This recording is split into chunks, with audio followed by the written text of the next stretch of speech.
Ils m'ont dit, vas-y, saute, saute. Et oui, j'ai eu peur. Et je vais te dire un truc, la peur, c'est humain. Et être un homme, c'est aussi assumer ses peurs. C'est aussi assumer ses larmes. C'est aussi assumer sa part de féminité. Et dans ce cas de figure-là, et dans tous les autres cas de figure, je reste un homme avec des faiblesses. De la merde. Mais excusez-moi, je prends un peu le micro parce que je ne l'ai plus depuis 10 minutes. On est en 77. Non, on est en 2020. Non, mais... Ah, à l'époque. Bah, il parle des frères Riveri, tout ça, on sait plus où on en est. On sait plus, ouais. Je suis en vacances chez mes parents au camping de Las Ranchas, je sais pas quoi, en Espagne. Et tous les soirs, guitare, bain de minuit. Et vas-y Totoche, et qu'on nage, et qu'on va là-bas. Qui est Totoche ? Totoche, c'est une expression. Il est projeté. Le lendemain, on n'a plus jamais mis les pieds dans l'eau, ni plus rien, ni rien du tout. Tu sais, la scène d'ouverture avec la fille qui fait un bain de minuit, vous vous rappelez et l'affiche. Ça, c'est un film qui a été traumatisant. Il y a ce film-là et L'Exorciste aussi. Ah ouais. Maintenant, vous pouvez reprendre le micro. Tiens, je vous le redonne. Moi, je découvre, je suis pas très... Je connais mal le... Je l'ai tenu. Je connais mal le cinéma d'horreur, je le découvre avec mon fils. Et moi, le film qui m'a le plus terrorisé, que je n'ai pas été capable de regarder en entier, que j'ai regardé un petit bout, c'est Funny Games. Ce qui est génial, c'est que c'est un film où on ne voit rien. Tout est hors champ. Donc en fait, c'est pire parce que c'est ton imaginaire en marche et c'est absolument, c'est insoutenable. Donc génial. Le film qui m'a vraiment fait flipper, moi, c'est Blair Witch. Je me rappelle, en plus, c'était à l'époque où on traînait un peu dans les caves, tout ça. Et bah oui, dans les années 90 et tout, il y avait une ambiance de cave. Ouais. Et je me rappelle qu'on s'était dit avec mes frères, vas-y, venez, on regarde Blair Witch, et celui qui reste dormir dans une cave, on lui donne je sais pas combien, il n'y a personne qui a dormi dans une cave. Après, parce que la scène de fin de la cave... Je réfléchis après, la 7e compagnie au clair de lune. Oh, ça, c'est quand même... Waouh. Ça a traumatisé toute une génération. Je peux plus mettre de casque. Marina veut vous raconter un truc. On peut parler de fractures en France, tout ça, on peut parler... Le problème vient beaucoup de la langue de bois que pratiquent les hommes politiques, et ce ne sera pas mon cas. Moi, je vais vous parler de la vérité, de ce qui s'est passé sur le tournage. On fait donc un film de requin et on a la chance d'avoir un requin magnifique, articulé, qui fait 5 mètres de long, mais il est vraiment en plastique et il est vraiment téléguidé. Donc, il y a vraiment un Zodiac avec des vrais gens dessus. Il y a une scène, Jean-Pascal, c'est une scène de nuit. Donc, la nuit, c'est un peu impressionnant, sauf que bon, c'est en pleine mer. Sauf qu'en fait, on n'est pas du tout en pleine mer. On est à 2 mètres d'un ponton, même on est collé au ponton. Il n'y a pas 6 mètres de profondeur, il y a vraiment 30 cm d'eau et il doit sauter du bateau pour sauter sur le requin et le tuer. Ça, c'est dans le film. Bon, lui, il doit juste sauter sur le requin. Eh bien, il a eu peur. Il a eu peur du requin en plastique. Alors oui, je suis un beau mec. Oui, j'ai du talent. Oui, j'ai du succès. Oui, tu es et j'ai des failles. Voilà. J'ai des failles. C'est-à-dire que voir ce requin en plastique dans l'eau, comme ça, on dit crié. Saute. Eux, c'est des ouf, les frères. Ils sont là-bas, tranquilles, et ils disent, allez, saute. Et JP, il avait au moins 3 mètres. Non, ça fait pas 3 mètres. Ça fait pas 2 mètres non plus. Il y avait 3 mètres. Non, il y avait une bonne distance. Et ils m'ont dit, vas-y, saute, saute. Et oui, j'ai eu peur. Et je vais te dire un truc, la peur, c'est humain. Et être un homme, c'est aussi assumer ses peurs. C'est aussi assumer ses larmes. C'est aussi assumer sa part de féminité. Et dans ce cas de figure-là, et dans tous les autres cas de figure, je reste un homme avec des faiblesses. Et ce qui était génial, c'est que cette scène-là, vraiment, moi, j'étais sur le plateau, c'était des plans dans lesquels j'étais pas. Donc, je regardais en direct. C'était nul. Ah ouais. Et la magie du cinéma, je vais au combo, je vois une scène extraordinaire et je me dis putain, c'est quand même incroyable ce qu'on est en train de faire. J'étais dans l'eau en train de me battre avec le requin et Marina, je crois, j'ai été la voir un moment et elle m'a dit c'est ridicule. Et parce que justement, non, ce qui est beau, c'est que moi, parfois on oublie, parce qu'on fait du cinéma toute la journée, on oublie à quel point c'est magique. Et là, j'ai pas été te dire que c'est ridicule, j'ai été te dire c'est merveilleux. En direct, c'est ridicule, je te dois la vérité. Je t'aime et te désire, donc te parle vrai. Et après, j'ai ajouté immédiatement, ce qui est extraordinaire, c'est qu'à l'image, il se passe un truc de fou. C'est quand même le talent des metteurs en scène, du cadre, de la lumière, c'est la magie du cinéma. Moi, j'en reviendrai jamais de ce truc-là. C'est trop bien. Ça y est, c'est bon? Ah, il est jaloux. Ça y est, c'est bon? On peut parler aux gens maintenant? On a parlé aux gens. On peut parler aux spectateurs? Bah, qui en a parlé? La lumière, avec mais attends, je l'aime. voilà. Mépris du public, tu crois que le public n'est pas sensible au cadre, à la mise en scène? Mais vas-y, embrasse-le, vas-y, mais t'as qu'à sortir avec lui. Il est vraiment jaloux, il est vraiment jaloux. Ça fait 2 fois que devant moi tu fais ça. Ça fait 2 fois que tu te colles à lui. Je l'ai connu avant toi. Moi, j'ai passé des vacances avec toi. T'étais connu, tu montrais pas tes fesses. Tu te rappelles? Là, c'est l'Algérien blessé. J'ai connu Pétoncule, moi. Arrêtez de regarder mes fesses. J'étais là, moi, monsieur. Elle est morte.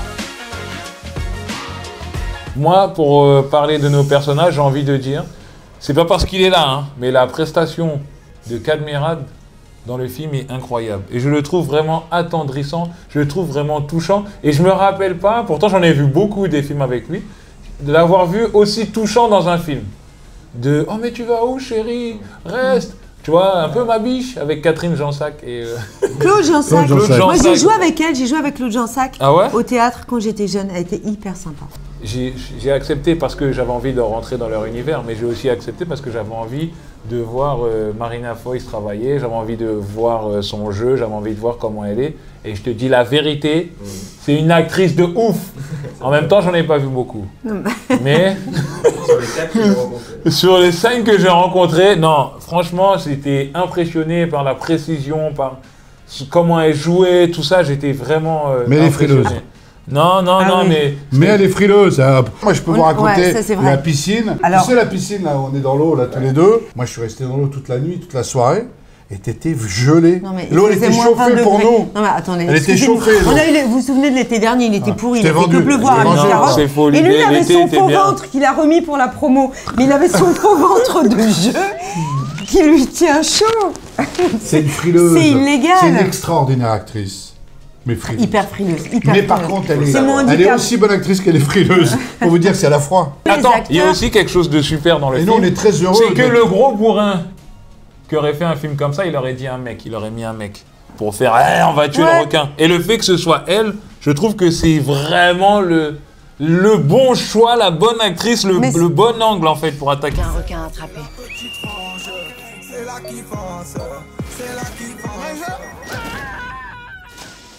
C'est des mecs de 29 ans, donc leur regard, le couple qui raconte, c'est un couple moderne. C'est vrai que c'est lui qui attend, c'est lui qui aime, c'est elle qui fait passer son métier en premier, donc ça c'est un portrait, c'est pas aussi une inversion aussi forte que dans Two Lovers, mais il y a quand même ça, elle redistribue un peu les cartes.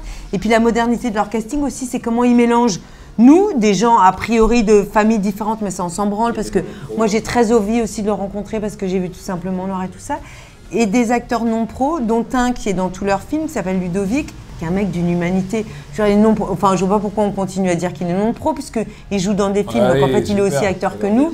Il est merveilleux d'humanité, de sincérité, d'émotion en même temps. Il est hyper drôle, il apporte un truc qui c'est au-delà du cinéma, comment il arrive à exister. Et ce mélange-là, c'est pas de la frime, c'est pas de la pose chez eux, c'est vraiment leur ADN. Moi, je les ai rencontrés très simplement. Ils m'ont demandé de voir Teddy parce qu'ils avaient écrit L'année du requin en pensant à moi pour le rôle de Maja. Donc, je les ai rencontrés avec leur premier film sans avoir aucune idée de qui ils étaient, de quoi ils ressemblaient. Et je suis sortie du film justement en me posant un peu cette question. Mais à quoi je peux référencer leur cinéma? Et à rien.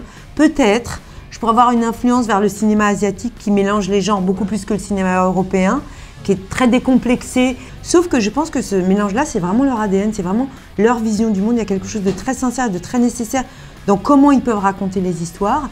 Donc c'est un mélange de grande humanité, d'une vision assez juste de la France normale, d'autres auraient dit la France d'en bas, le français, la vie quotidienne, sur lequel ils calquent un fantastique, un surnaturel. Et le mélange produit quelque chose qui est en même temps drôle, en même temps touchant, en même temps vrai. C'est hyper du cinéma, c'est hyper mise en scène. Ils ont une grande connaissance aussi de la technique, ils ont plein de rêves. Pour les cinéphiles, ils vont se gaver de rêves marrantes et décalés. Plein de gens différents vont pouvoir y trouver plein de choses très perso. Mais il y a aussi un autre truc, c'est que j'ai l'impression que leurs films leur ressemblent. Comme ils sont un peu chelous, tu vois, ils sont mi-rigolos, mi-premier degré, mi-truc. On ne sait pas trop les situer. T'es pas d'accord avec moi, Kadmerad? Si, tout à fait. Moi, les frères Boukarma, j'ai eu un coup de téléphone de mon agent. On vire showbiz, ça y est, là, on vire métier. On vire métier. On passe à 10%, vas-y, ton agent. Moi, je ne les connaissais pas, on peut dire la vérité. Je ne savais pas qui ils étaient. Quand on m'a dit, il faut absolument que tu rencontres les frères Boukarma, j'ai dit, attendez, c'est qui? Moi, je connaissais les frères Bogdanov, les frères Revelli, football, les Verts. Je connaissais les frères... Revelli, t'as dit Revelli en 2022, frère, ouais. Les frères Revelli, tu connais pas? Non, mais c'est des... Là, on a perdu la moitié de l'audimat. On le dit pas assez. Non, regarde. Moi, je veux dire que Pogba, il est très très beau. Et ça, on ne dit pas assez. Et les gens disent qu'ils vont... Vous en avez que je raconte pourquoi, comment ça s'est passé? Non, c'est Pharrell Williams. Oui, c'est toi-même. Lui, il dit qu'il pense qu'il est un sosie de Pharrell Williams. Je pense. Waouh. Mais ça, c'est la jalousie. Bref, je peux l'exprimer ou pas? Oui, mais t'as pas l'impression de prendre toute la place. Je suis désolé. Il a commencé, on n'a pas envie de parler d'argent, mais vas-y. Je m'en sors, ma vie de star. Teddy, les frères Boukarma, c'est un nouveau cinéma, je trouve. C'est vraiment un nouveau souffle dans le cinéma français. Je suis désolé de le dire, mais à force de dire, ouais, on a un cinéma classique et tout ça, là, il y a un cinéma qui est vif, qui est vivace, qui est plein de lumière, plein d'espoir. Plein de spectacles. Et plein de spectacles, et avec une ambition. Ouais. Faire un film catastrophe avec un requin qui menace les côtes landaises, alors que Spielberg l'avait fait quelques années après, avec le budget d'avant.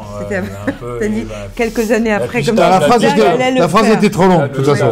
Sur le tournage, ça a été une révélation, quoi. C'est des mecs qui maîtrisent, quels que soient les acteurs que nous sommes et avec l'expérience qu'on a. Moi, j'ai encore redécouvert une façon de travailler. Voilà. Mais ce qui est marrant, c'est que Teddy, il a fait envie à plein de gens très différents. Il nous a fait envie à tous les trois. Ouais. Gilles Lelouch, il a vu Teddy, il leur a demandé de travailler sur l'adaptation de Nos enfants après eux, donc dans un registre complètement différent. Puis Omar Sy, il a su que je faisais ce film-là, il m'a dit « Oh, je t'en supplie, dis-leur que j'ai envie de bosser avec eux ». Donc en fait, c'est des metteurs en scène, grâce à leur singularité, leur talent, et aussi un cinéma de genre, donc plus avec quelque chose de très populaire, parce que c'est du spectacle, c'est aussi du divertissement assumé. Avec ce truc-là, il donne envie à plein de gens différents, et ça, c'est une super bonne nouvelle. Et on a de la chance d'avoir été choisi par eux.